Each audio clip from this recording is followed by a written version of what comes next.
কালীচরণ বন্দ্যোপাধ্যায় একা নন। তারাতলার বিপর্যস্ত গুদামে ত্রুটিযুক্ত প্ল্যান পাশের নেপথ্যে ছিল আরও অনেকে। হয়তো ছিলেন কোনো প্রভাবশালী ব্যক্তিও। কালীর মাথায় হাত ছিল কার, সেই তথ্যের খোঁজে সিট।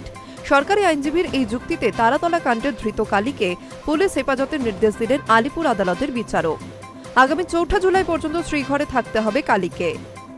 সরকারি আইনজীবী সৌরিন ঘোষাল শুক্রবার আদালতে জানান, টাকার বিনিময়ে ত্রুটিযুক্ত প্ল্যান পাশ করাতেন কালী। অনুমোদনের যোগ্য না হলেও সেই প্ল্যান পাশ করে দেওয়া হতো। গলদে ভরা নকশা পাশ করার ক্ষেত্রে যে কোনো নথিপত্র তৈরি করতে টিম করেছিল কালী। কালীর টিমেই বা ছিলেন কারা, তা খতিয়ে দেখা হচ্ছে।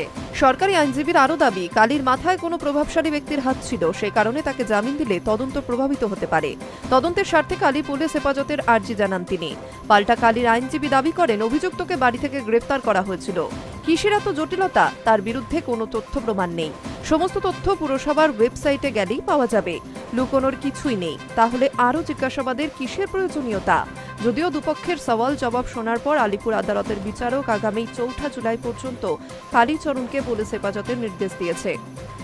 তারাতলা বিপর্যয়ে বৃহস্পতিবার বিধানসভায় বিবৃতি জারি করেন মুখ্যমন্ত্রী শুভেন্দু অধিকারী। সেখানে রাজ্যের প্রশাসনিক প্রধানের মুখে শোনা যায় কালী নামে এক ব্যক্তির কথা। সেই সূত্র ধরেই তারাতলা বিপর্যয়ে জড়িয়ে গেল কালীঘাট তৃণমূলের সেকেন্ড ইন কমান্ড অভিষেক বন্দ্যোপাধ্যায়ের নাম।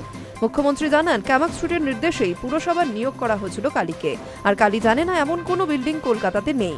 সব বিল্ডিং এর অনুমোদন হতো ওর কথাতেই।